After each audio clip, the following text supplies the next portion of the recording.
Hello everyone. तो आज का जो हम टॉपिक पढ़ेंगे वो टॉपिक पढ़ेंगे परम्यूटेशंस।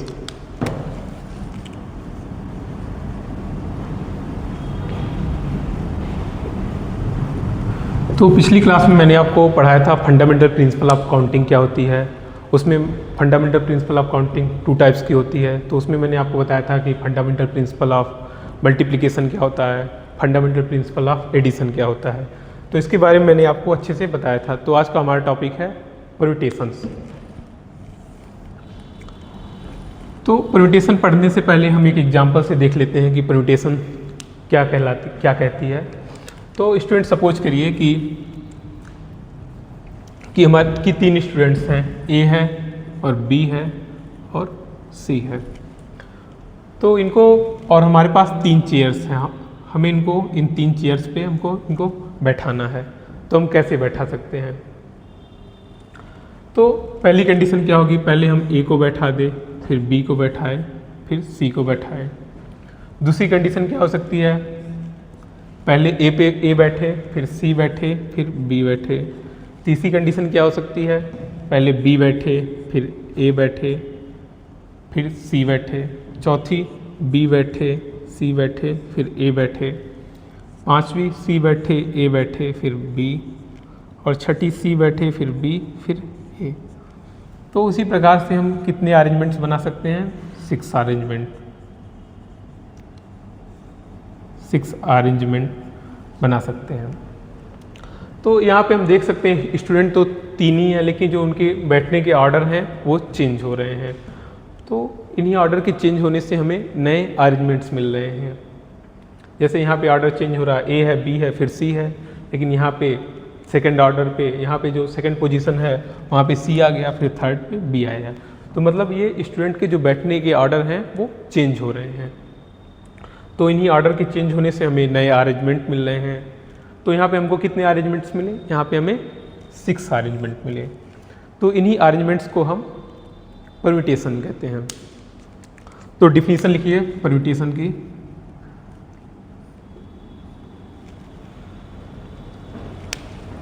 तो डिफिनीशन लिखिए, permutation is an arrangement of object in particular order. तो परम्यूटेशन किसी भी ऑब्जेक्ट को अगर हम एक सिस्टमेटिक ऑर्डर में लिखें, सिस्टमेटिक ऑर्डर में अगर हम अरेंज करें तो उसको हम परम्यूटेशन कहते हैं। तो अगर हमारे पास n ऑब्जेक्ट हो, अगर हमारे पास नंबर ऑफ ऑब्जेक्ट अगर हमारे पास n हो और इन n नंबर ऑफ ऑब्जेक्ट में हमें r नंबर ऑफ ऑब्जेक्ट को अरेंज करनी हो, तो number of object to arrange, मतलब हमें n total number of object है और हमें r ऑब्जेक्ट को अरेंज करनी है। तो कितने नंबर ऑफ वे होंगे? तो नंबर ऑफ वे कितने होंगे? तो number of ways equal to NPR equal to n factorial upon n minus r factorial. तो यहाँ n क्या है? नंबर ऑफ ऑब्जेक्ट, जो कितने नंबर ऑफ ऑब्जेक्ट्स हैं, और जो r है वो जो नंबर ऑफ ऑब्जेक्ट हैं उनमें से कुछ, मतलब n में से कुछ ऑब्जेक्ट्स हैं, मतलब n में से कुछ ऑब्जेक्ट्स r हैं जिनको हमें अरेंज करनी है। तो r ये बताता है कि नंबर ऑफ, मतलब वो ऑब्जेक्ट्स जिनको हमें अरेंज करनी है। और यहाँ पे p क्या है? यहाँ पे p परम्यूटेशन को डिनोट कर रहा है। p यहाँ पे परम्यूटेशन को बता रहा है। तो n फैक्टोरियल क्या होती है? तो n फैक्टोरियल होती है n minus 1, n into n minus 1 into n minus 2 dot dot dot 1 dot dot 1। अगर हमें 3 फैक्टोरियल देखना है कि 3 फैक्टोरियल की वैल्यू क्या होगी, तो 3 इंटू 3 माइनस 1 इंटू 3 माइनस 2। तो हम इसको 1 तक ही ले जाएंगे, क्योंकि निगेटिव नंबर का जो फैक्टोरियल होता है वो पॉसिबल नहीं होता है। तो 3 फैक्टोरियल की वैल्यू कितनी आएगी?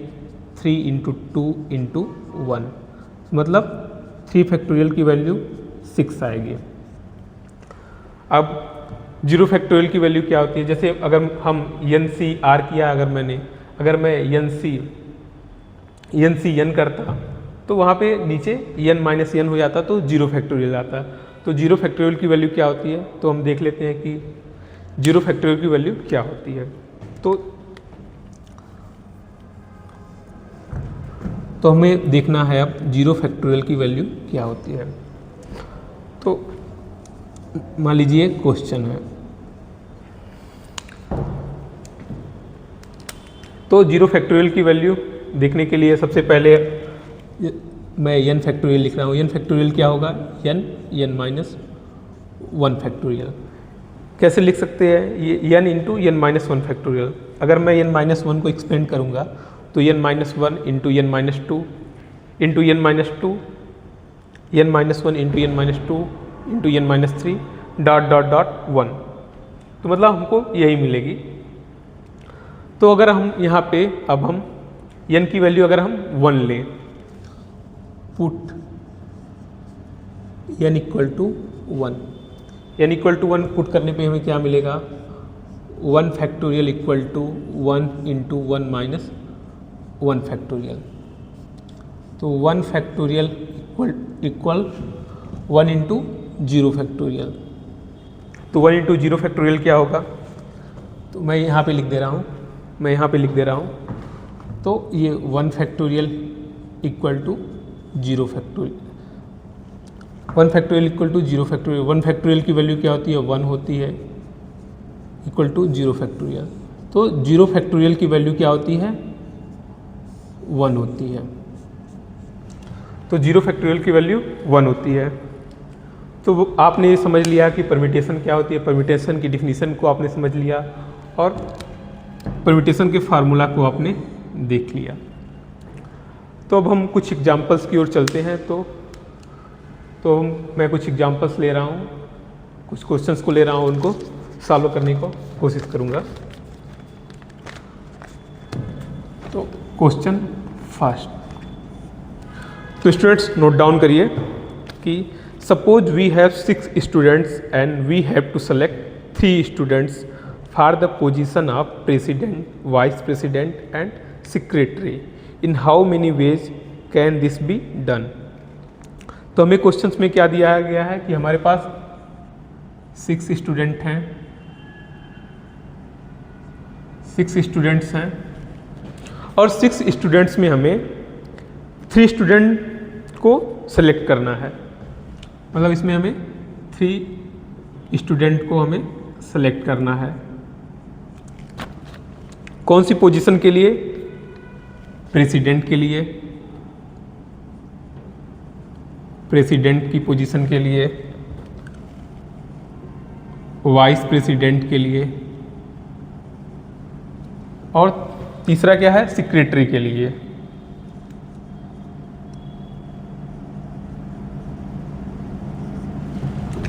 तो स्टूडेंट हमारे पास 6 स्टूडेंट, हमारे पास दिया गया है 6 स्टूडेंट हैं और उनमें से हमें 3 स्टूडेंट को सेलेक्ट करना है। किस पोजीशन के लिए, प्रेसिडेंट के लिए, वाइस प्रेसिडेंट के लिए और सेक्रेटरी के लिए।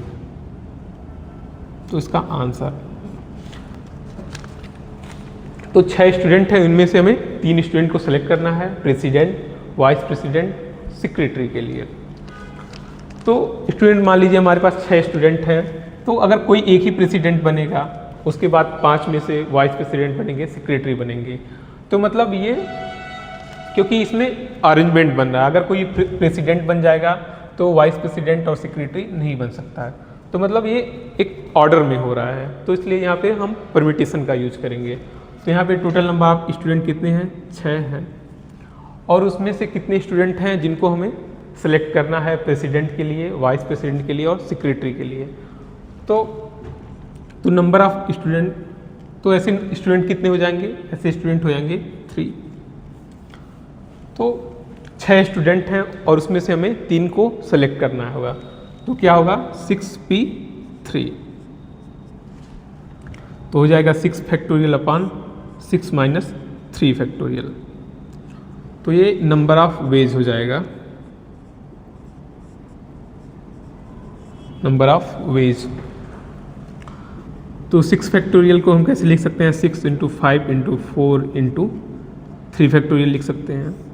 और ये 6 - 3 फैक्टोरियल हमने ऐसे क्यों लिखा, जिससे ये 3 फैक्टोरियल से कैंसिल हो जाए, इसलिए हमने 6 फैक्टोरियल को 3 फैक्टोरियल तक ही हम ले गए। तो 3 फैक्टोरियल कैंसिल हो जाएगी, तो हमें क्या मिलेगी, 6 × 5 × 4,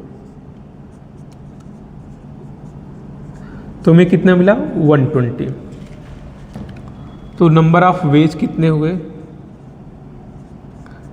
तो नंबर ऑफ वेज हुए 120। मतलब 6 स्टूडेंट में से अगर हम 3 स्टूडेंट को सिलेक्ट करें प्रेसिडेंट पोजीशन के लिए, वाइस प्रेसिडेंट के लिए और सेक्रेटरी के लिए, तो नंबर ऑफ वेज हमारे कितने होंगे, 120 होंगे। अब नेक्स्ट क्वेश्चन देख लेते हैं।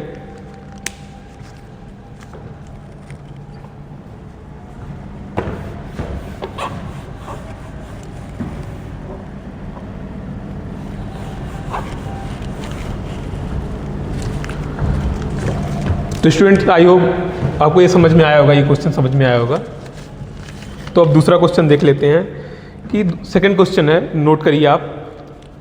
How many number between 300 and 3000 that can be formed, how many number between 300 and 3000 that can be formed with digit 1 2 3 4 5,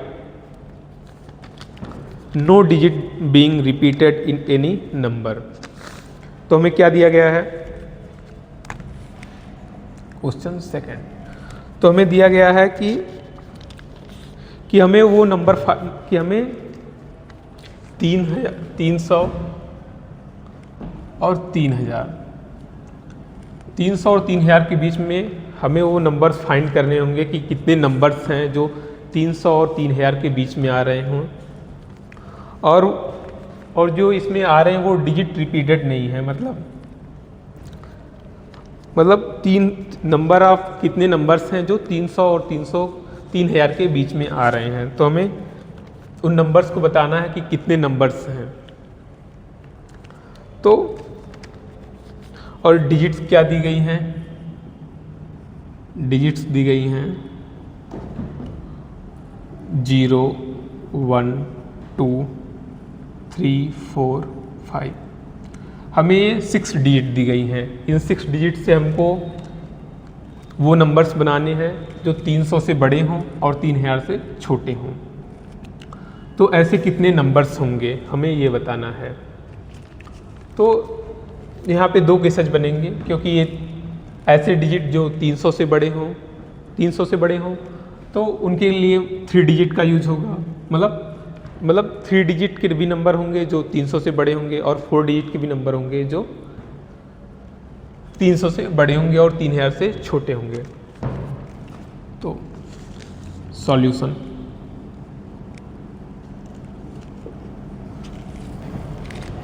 solution में case first when number has 3 digits, जब नंबर के पास 3 डिजिट्स हों, जब number के पास 3 digits हों तो इसको solve करने के लिए सबसे पहले हम 3 बॉक्स बना लेते हैं, क्योंकि हमारे पास 3 डिजिट दिया गया है। तो ये यूनिट्स का डिजिट यहाँ पे लिखा जाएगा, यहाँ पे 10 का डिजिट लिखा जाएगा और यहाँ पे हंड्रेड्स का डिजिट लिखा जाएगा, हंड्रेड्स का नंबर लिखा जाएगा। तो हंड्रेड्स प्लेस पे हम कितने नंबर लिख सकते हैं, यहाँ पे वो कितने नंबर्स होंगे जो इस बॉक्स में फिल किए जा सकते हैं। तो यहाँ पे हम देख सकते हैं, मैं 3 को भी फिल कर सकता हूँ, 4 को भी फिल कर सकता हूँ और 5 को भी फिल कर सकता हूँ। तो नंबर ऑफ वेज कितने हुए जो इस बॉक्स में फिल किया सकें, वो 3 हुए, क्योंकि यहाँ पे मैं 3 भी फिल कर सकता हूँ, यहाँ पे भी 4 फिल कर सकता हूँ, यहाँ पे 5 फिल कर सकता हूँ। तो यहाँ पे कोई नंबर और रिपीट भी नहीं करनी है। तो हमारे पास कितने नंबर बचे, अब तो मैंने मान लो कोई एक सेलेक्ट कर ही लिया है, तो यहाँ पे 6 नंबर थे, अब हमारे पास कितने नंबर बचे? हमारे पास 5 नंबर बचे। अब मैंने इनमें से अब 5 नंबर, तो इनमें से मैंने अब 2 नंबर ले लिया, एक इसमें फिल कर दिया, एक इसमें फिल कर दिया है, तो हमारे पास अब कितने नंबर बचे? अब हमारे पास 4 नंबर बचे। तो नंबर ऑफ वेज कितनी हो गई?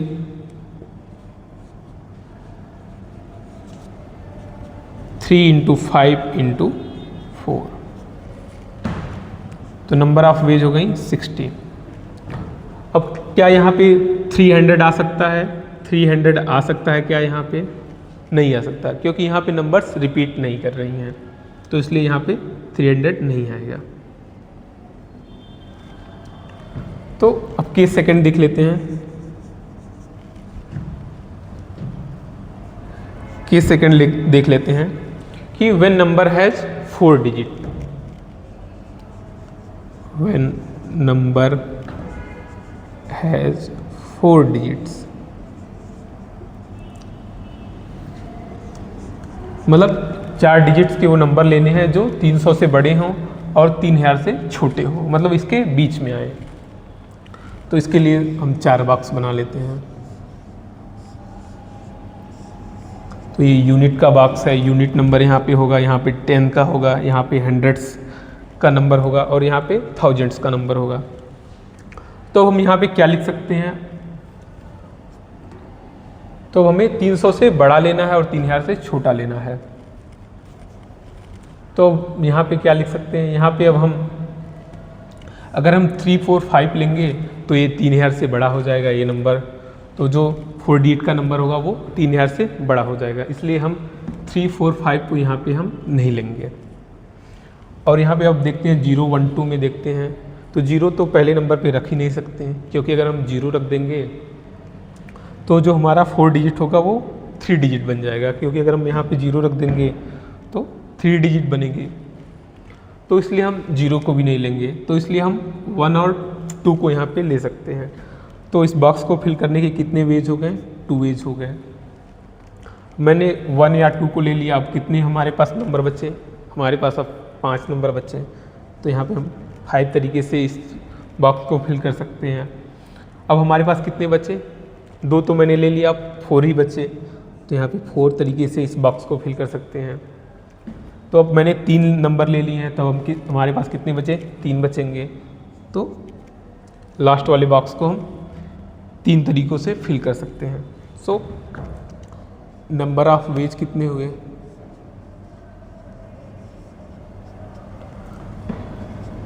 2 × 5 × 4 × 3।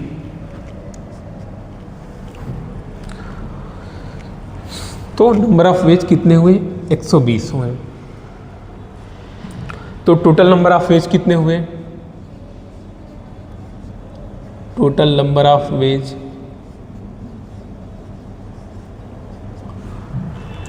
60 + 120,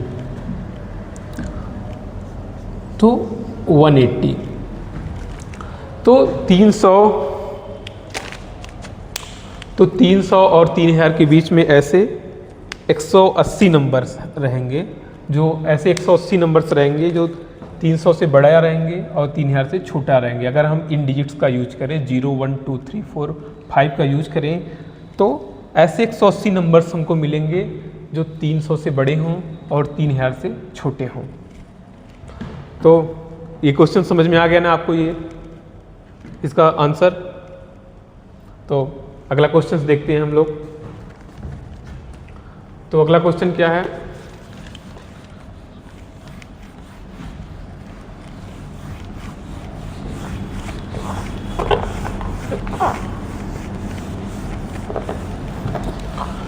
तो हम अगला क्वेश्चन देखते हैं क्या है अगला क्वेश्चन। तो स्टूडेंट क्वेश्चन नोट करिए। Find the number of different arrangement of letter, find the number of different arrangements of letter of the word independence which all the vowel are together.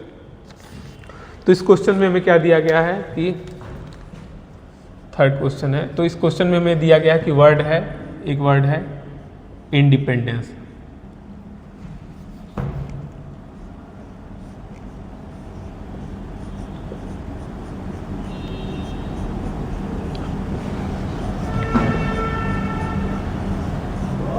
तो ये word independence दिया गया है। हमें ये कह रहा है कि ऐसे अरेंजमेंट्स बनाने हैं जिसमें वावेल, सभी वावेल एक साथ रहें। तो कितने नंबर ऑफ अरेंजमेंट्स हो सकते हैं? तो इंडिपेंडेंस में कितने लेटर हैं? तो इसमें 12 लेटर हैं। हमारे पास वावेल्स क्या हैं? वावेल्स क्या हैं यहाँ पे? एक तो आई हो गया, ई हो गया, ई हो गया, ई और ई। हमारे पास यहाँ पे 5 वावेल्स हैं। अब कॉन्सोनेंट देख लेते हैं कितने कॉन्सोनेंट हैं। तो कॉन्सोनेंट एन है, डी है, पी है, एन है, डी है, एन है, सी है। तो हमारे पास यहाँ पे 5 वॉवेल्स हैं और 7 कॉन्सोनेंट है। 5 वॉवेल है और 7 कॉन्सोनेंट है। तो हमें अब क्या पूछ रहा है यहाँ पे? तो हमें पूछ रहा है कि ऐसे अरेंजमेंट बताओ जिनमें सभी वॉवेल्स एक साथ रहें। तो सभी वॉवेल्स एक साथ रहें तो इसके लिए हम वॉवेल्स को एक बॉक्स में हम लिख लेते हैं, क्योंकि सभी वॉवेल्स एक साथ रहते हैं, एक साथ है, इसलिए एक साथ पूछ रहा है, इसीलिए हम सभी वॉवेल्स को एक साथ लिख लेते हैं। तो कितने ऑब्जेक्ट्स बनेंगे अगर हम सभी वॉवेल को एक साथ लिख लें? तो आई, ई,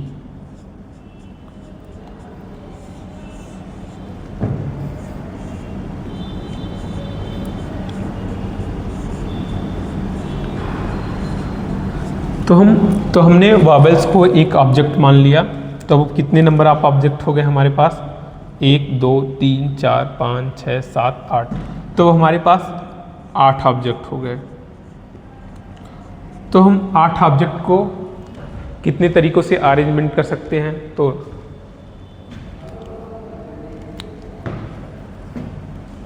for 8 object number of arrangement.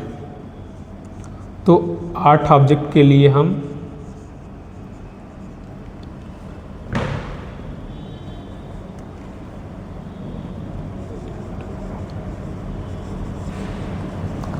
तो 8 ऑब्जेक्ट के लिए हम कितने अरेंजमेंट्स कर सकते हैं?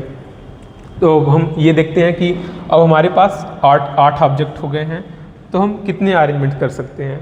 तो मैंने वॉवेल को यहाँ पे बॉक्स में इसलिए लिया क्योंकि जिससे हमको आसानी होगी, क्योंकि हमको क्वेश्चन में ये दिया गया है कि वॉवेल सभी एक साथ रहते हैं, तो इसीलिए हमने वॉवेल्स को एक बॉक्स में ले लिया है। तो हमारे पास 8 ऑब्जेक्ट हैं, तो हमारे पास कितने नंबर ऑफ अरेंजमेंट होंगे? यहाँ पे हम देख सकते हैं कि कुछ नंबर्स जो हैं वो रिपीट कर रही हैं, जैसे एन 3 बार आ रहा है, डी 2 बार आ रहा है। तो स्टूडेंट पहले हम देख लेते हैं, जैसे ABC था कि ABC था, तो इसमें नंबर ऑफ अरेंजमेंट कितने होते थे? ABC में नंबर ऑफ अरेंजमेंट इनको अरेंज करना होता था तो 6 होते थे। अभी हमने पहला एग्जाम्पल वो करके मैंने आपको परम्यूटेशन समझाया है, तो वहाँ पे नंबर ऑफ अरेंजमेंट 6 थे। अगर मैं A B ले लूँ तो यहाँ पे नंबर ऑफ अरेंजमेंट कितने होंगे? तो देख लेते हैं। मान लीजिए पहला तो यही A B हो गया, सेकंड वाला हो गया A B A हो गया, और थर्ड वाला हो गया B A। तो हमारे पास कितने अरेंजमेंट्स आ रहे हैं? अगर तीन लेटर में अगर 2 लेटर सेम है तो कितने अरेंजमेंट आ रहे हैं? यहाँ पे 3 अरेंजमेंट आ रहे हैं। मतलब यहाँ पे 3 अरेंजमेंट आ रहे हैं, यहाँ पे 3 अरेंजमेंट आ रहे हैं। तो इसका मतलब क्या है कि यहाँ पे 3 नंबर है तो 3 फैक्टोरियल, और कितने रिपीट कर रहे हैं? यहाँ पे 2 नंबर रिपीट कर रहे हैं, तो 3 फैक्टोरियल अपॉन 2 फैक्टोरियल। तो इसकी वैल्यू क्या आएगी? 3 फैक्टोरियल अपॉन 2 फैक्टोरियल की वैल्यू क्या आएगी? 3 इंटू 2 फैक्टोरियल अपॉन 2 फैक्टोरियल। तो इसकी वैल्यू आएगी 3। तो इसकी वैल्यू 3 आई है। तो वैसे यहाँ पे अब कितने ऑब्जेक्ट्स हैं, यहाँ पे 8 ऑब्जेक्ट हैं, तो 8 फैक्टोरियल अपान कितने नंबर रिपीट हो रहे हैं, यहाँ पे n 3 बार आया है तो 3 फैक्टोरियल, और यहाँ पे n 3 बार आया है तो 3 फैक्टोरियल, और d 2 बार आया है तो 2 का फैक्टोरियल। तो 8 ऑब्जेक्ट से नंबर ऑफ अरेंजमेंट कितनी बनाई जा सकती हैं, 8 factorial upon 3 factorial into 2 factorial.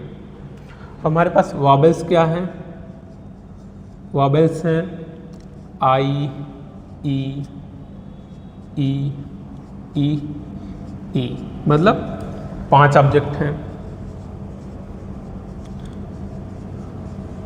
तो हम देख लेते हैं इन वॉबल्स को हम कितने अरेंजमेंट, इन वॉबल्स से कितने अरेंजमेंट हो सकते हैं। तो नंबर ऑफ अरेंजमेंट,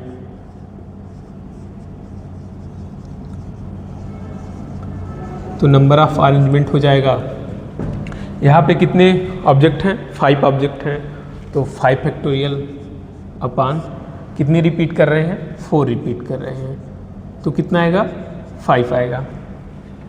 मतलब यहाँ पे वॉवल से अरेंजमेंट का मतलब है कि इतने, जैसे यहाँ पे कभी आई यहाँ रहेगा, कभी यहाँ आ जाएगा, कभी यहाँ आ जाएगा, कभी यहाँ, कभी यहाँ, तो ऐसे हमको 5 अरेंजमेंट मिलेंगे। मतलब इनके वर्ड को, इनके लेटर्स को पोजीशन चेंज करने पे, ऑर्डरिंग चेंज करने पे, तो हमें 5 अरेंजमेंट मिल रहे हैं। तो हम देख लेते हैं कि टोटल नंबर ऑफ अरेंजमेंट कितना होगा, टोटल कितना होगा। तो टोटल जो अरेंजमेंट होगा वो होगा 5 इंटू 8 फैक्टोरियल अपान 2 फैक्टोरियल इंटू 3 फैक्टोरियल। अब हम इसको सॉल्व कर लेते हैं।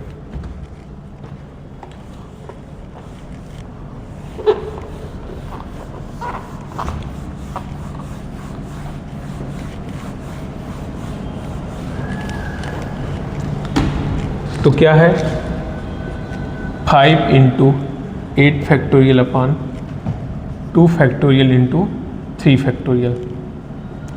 तो 5 इंटू 8 फैक्टोरियल को हम कैसे लिख सकते हैं, 8 into 7 into 6 into 5 into 4 into 3 factorial upon 3 factorial into 2 factorial क्या होगा, 2 इंटू 1, तो 3 फैक्टोरियल से कैंसिल हो जाएगा। 2 को 2 इंटू 2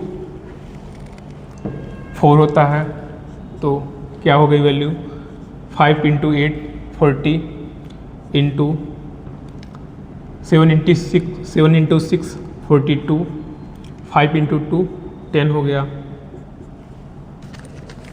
तो वैल्यू हुई 400 इंटू 42। तो क्या होगा 400 इंटू, तो 400 इंटू 42 क्या होगा,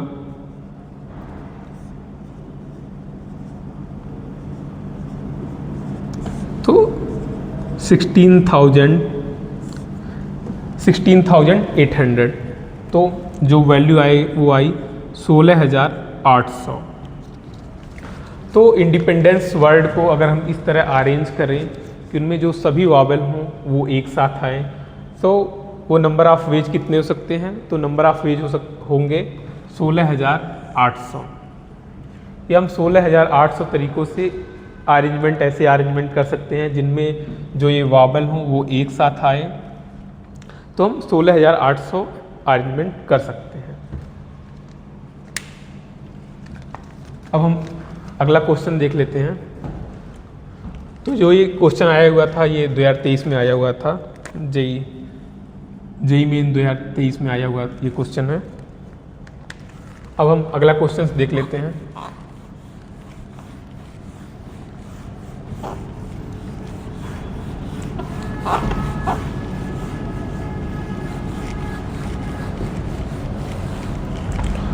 तो अगला क्वेश्चन क्या है, तो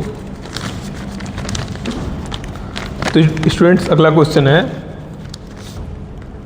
the number of ways 5 boys and 4 girls can sit in a row so that either all the boys sit together और नो 2 बॉयज सिट टुगेदर। क्या दिया है, the number of ways 5 boys की मतलब 5 बच्चे हैं, 5 बॉयज़ हैं एंड 4 गर्ल्स और 4 लड़कियां हैं। कैन सिट इन ए रो, कि उनको एक रो में बैठाना है। सो that either all the boys sit together और नो 2 बॉयज सिट टुगेदर, कि मतलब 5 बॉयज़ हैं और 4 गर्ल्स हैं, उनको एक रो में इस तरह बैठाना है कि या तो जो सभी लड़के रहे हैं वो एक साथ बैठें, या तो वो जो सभी लड़के हैं मतलब 2 लड़के हैं वो एक साथ ना बैठें। तो ये क्वेश्चन आया हुआ है 2025 में आया हुआ है, ये चौथा क्वेश्चन अपना 2025 जेईई मेन में आया हुआ क्वेश्चन है ये। तो इसमें क्या दिया गया है, हमको दिया गया है 5 बॉयज़ हैं और 4 गर्ल्स हैं।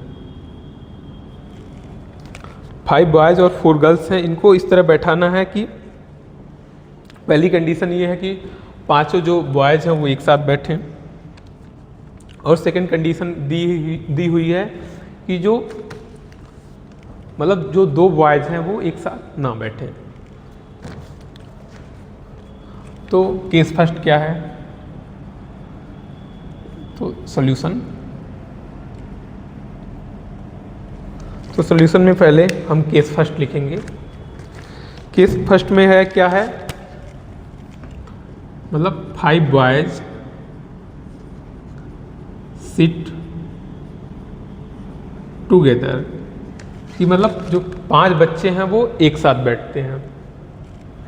तो 5 बॉयज़ सिट टुगेदर, तो 5 बच्चे हैं और मतलब ये 5 बच्चे एक साथ बैठते हैं। तो हमारे पास कितने ऑब्जेक्ट्स हो गए, तो 5 बच्चे एक साथ बैठते हैं, इसलिए हम उनको बॉक्स में ले लेंगे, 5 बॉयज़ को बॉक्स में ले लेंगे, जैसे इस क्वेश्चन में हमने इंडिपेंडेंस वाले क्वेश्चन में हमने किया था। तो 5 बच्चे क्या हैं, पहले 5 बच्चे वो क्या क्या हैं, मान लो B1 है, B2 है, B3 है, B4 है और B5 है, वो 5 बच्चे हैं। और 4 लड़कियां क्या हैं, G1 है, G2 है, G3 हैं, G4 हैं, G4 हैं। तो हम इन 5 बच्चों को एक ब्लॉक में ले लेते हैं, एक ब्लॉक में कर देते हैं। तो कैसा होगा, B1, B2, B3, B4 and B5। तो हमने इन बॉयज़ को एक बॉक्स में कर दिया, G1, G2, G3, G4। तो हमारे पास कितने टोटल ऑब्जेक्ट हो गए, अगर हम इनको बॉक्स में करेंगे तो एक ही ऑब्जेक्ट होगा, और 4 लड़कियां हैं तो कितने ऑब्जेक्ट हुए टोटल, 1 2 3 4 5। तो हमारे पास टोटल ऑब्जेक्ट हो गए 5 ऑब्जेक्ट हो गए। तो हम 5 ऑब्जेक्ट को कितने तरीक़ों से अरेंज कर सकते हैं, 5 ऑब्जेक्ट को हम तो 5 ऑब्जेक्ट को हम 5 फैक्टोरियल तरीके से अरेंज कर सकते हैं।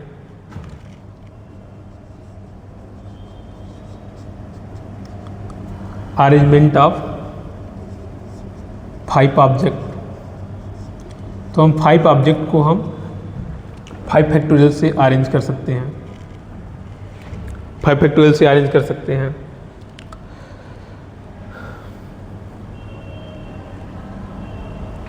फाइव फैक्टोरियल से कैसे अरेंज कर सकते हैं, जैसे यहाँ पे मान लो ये 5 पोजीशन है, 5 बॉक्सेज हैं,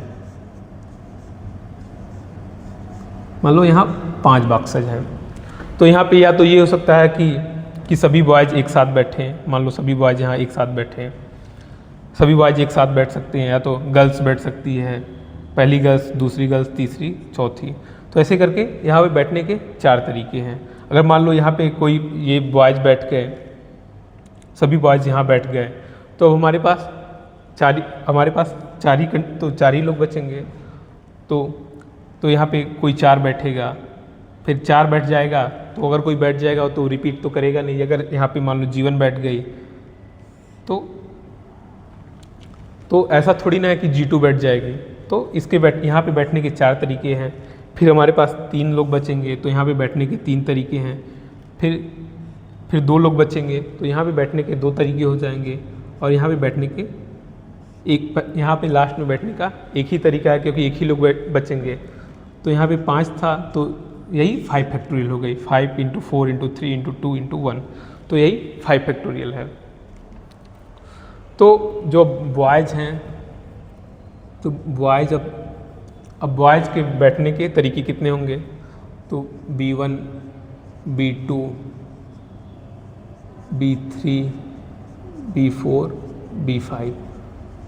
तो बॉयज़ के बैठने के कितने तरीके होंगे? तो बॉयज़ के बैठने के कितने तरीके होंगे? बॉयज़ के बैठने के तरीके होंगे, तो बॉयज़ के बैठने के कितने तरीके होंगे? तो ये नंबर ऑफ वेज, तो नंबर ऑफ वेज कितना होगा बॉयज़ के बैठने का? वो 5 फैक्टोरियल होगा। जैसे यहाँ B1 है, B2, B3, B4, B5। तो यहाँ पे B1 बैठा है, तो यहाँ पे कोई भी बैठ सकता है फर्स्ट पोजीशन पे। जैसे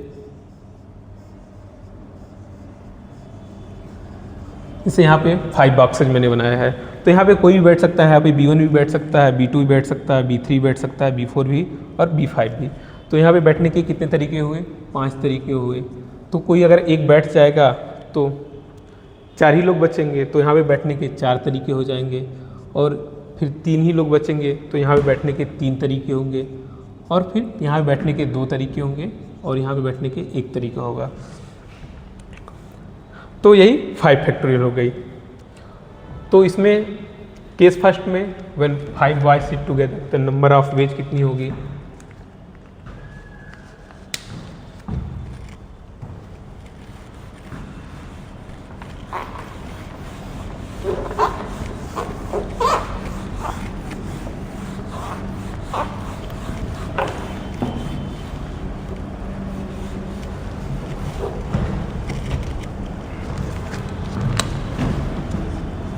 So number of ways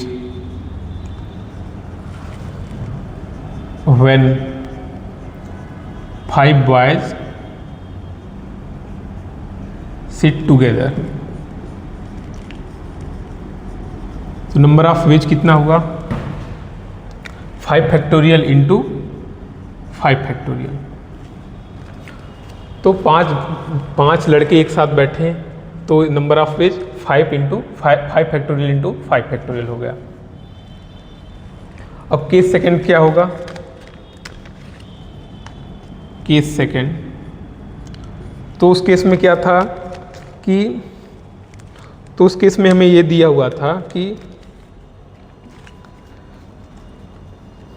no two boys sit together, कि मतलब जो 2 बच्चे हैं वो साथ में नहीं बैठते हैं। सेकेंड केस था no two boys sit together, मतलब जो 2 बच्चे हैं, जो 2 बॉयज हैं वो एक साथ नहीं बैठेंगे। तो मान लो पहली पोजीशन, तो ऐसे ही हो सकता है। मान लो G2, G3, मान लो पहले बॉय बैठे, फिर गर्ल्स बैठे, फिर बॉय, फिर गर्ल्स, फिर बॉय, फिर गर्ल्स, फिर बॉय, फिर गर्ल्स, फिर बॉय। तो ऐसे हो सकता है कि पहले बॉय बैठे, फिर गर्ल्स, फिर बॉय, फिर गर्ल्स, फिर बॉय, फिर गर्ल्स, फिर बॉय, फिर गर्ल्स, फिर बॉय। क्योंकि हमारे पास 5 बॉयज़ हैं, तो यहाँ पे मतलब इसलिए 5 जगह पे ये खाली है, 5 जगह खाली है। यहाँ पे बॉयज़ बैठेंगे और यहाँ पे तो गर्ल्स बैठेंगी। तो गर्ल्स के बैठने के कितने तरीके हैं? तो ये 4 फैक्टोरियल होगा, क्योंकि यहाँ पे G1 है, यहाँ पे G2 भी बैठ सकती है, G3 बैठ सकती है, G4 भी बैठ सकती है। तो ऐसे करके 4 फैक्टोरियल होगा। तो मैं बता दे रहा हूँ कैसे। मान लो इस पोजीशन पे, यहाँ पे इस पोजीशन में बैठने के लिए यहाँ पे कोई बैठ सकता है G1, G2, G3, G4 में। तो यहाँ पे बैठने के 4 तरीके हैं। तो कोई एक बैठ ही गया तो कितने बचे? 3 बचे। अब यहाँ पे बैठने के 3 तरीके हैं। फिर 2 लोग तो बैठ ही गए, फिर 2 बचे हमारे पास, तो यहाँ पे बैठने के 2 तरीके हुए। अब एक ही बचा, तो यहाँ पे बैठने का एक ही तरीका होगा। तो गर्ल्स के बैठने का कितने तरीके होंगे, कितने नंबर ऑफ वेज होंगे? वो 4 फैक्टोरियल होगा। अब यहाँ पे कितने पोजीशंस खाली हुई, अब यहाँ पे है 1 2 3 4 5। तो बॉयज़ के बैठने के कितने नंबर ऑफ वेज हुए, तो बॉयज़ के बैठने के नंबर ऑफ वेज हुए 5 फैक्टोरियल। इसी बॉक्स वाले मेथड से, इसी जो मैंने 5 बॉक्स लिए थे वैसे ही लगाएंगे। तो बॉयज़ के बैठने के कितने तरीके हुए, 4 × 5 हुए, तो नंबर ऑफ वेज हो गए ये।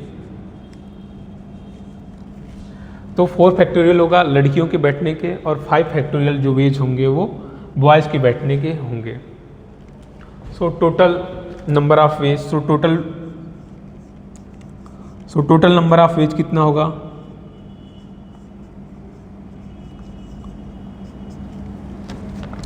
तो यहाँ पे देखिए क्वेश्चन में हमें क्या दिया गया था, सो that either all the boys sit together और नो 2 बॉयज सिट टुगेदर, कि मतलब या तो 5 बच्चे एक साथ बैठे, 5 बॉयज एक साथ बैठे, या तो 2 बॉयज सिट टुगेदर, या 2 बॉयज एक साथ बैठे। तो ये दोनों कंडीशन एक साथ तो हो नहीं सकती, तो इसलिए यहाँ पे फंडामेंटल प्रिंसिपल ऑफ एडिशन का यूज होगा। तो हमारा आंसर क्या होगा, 5 factorial into 5 factorial plus 4 factorial into 5 factorial. तो हम देख लेते हैं कि इसका आंसर क्या आता है। तो 5 फैक्टोरियल इंटू 5 फैक्टोरियल क्या होगा, तो पहले 5 फैक्टोरियल क्या होगा, 5 × 4 × 3 × 2 × 1। तो 5 फैक्टोरियल क्या होगा, 5 फैक्टोरियल होगा 120। अब 4 फैक्टोरियल का भी देख लेते हैं, 4 फैक्टोरियल कितना होगा, तो होगा 4 × 3 × 2 × 1। तो 4 फैक्टोरियल होगा 24। तो 120 × 120 प्लस 24 × 120।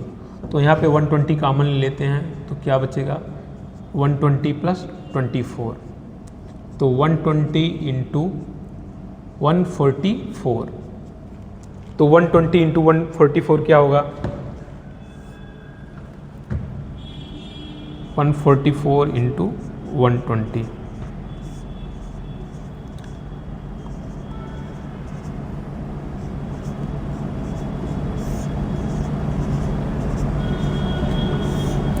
तो ये होगा 144 × 120 होगा 17,280। तो हमारा आंसर क्या है, 17,280, 17,280। तो टोटल नंबर ऑफ वेज जो आया वो आया 17,280। तो 17,280 ऐसे वेज हो सकते हैं जिसमें जो 5 बॉयज़ हैं वो 5 लड़के हैं वो एक साथ बैठे, या 2 लड़के साथ में ना बैठे। तो आज हमने पढ़ा परम्यूटेशन के बेसिक्स के बारे में पढ़ा कि परम्यूटेशन क्या होती है, और कुछ एग्जांपल्स के बारे में पढ़ा, कुछ जेई के भी एग्जांपल्स को पढ़ा। तो आई होप आपको ये लेक्चर समझ में आया होगा। आगे हम कॉम्बिनेशन की बात करेंगे, तो वहाँ पे भी हम बताएंगे कॉम्बिनेशन की डिफिनीशंस और उस पर कुछ क्वेश्चन को सॉल्व करेंगे। तो आई होप आपको ये लेक्चर समझ में आया होगा। Thank you.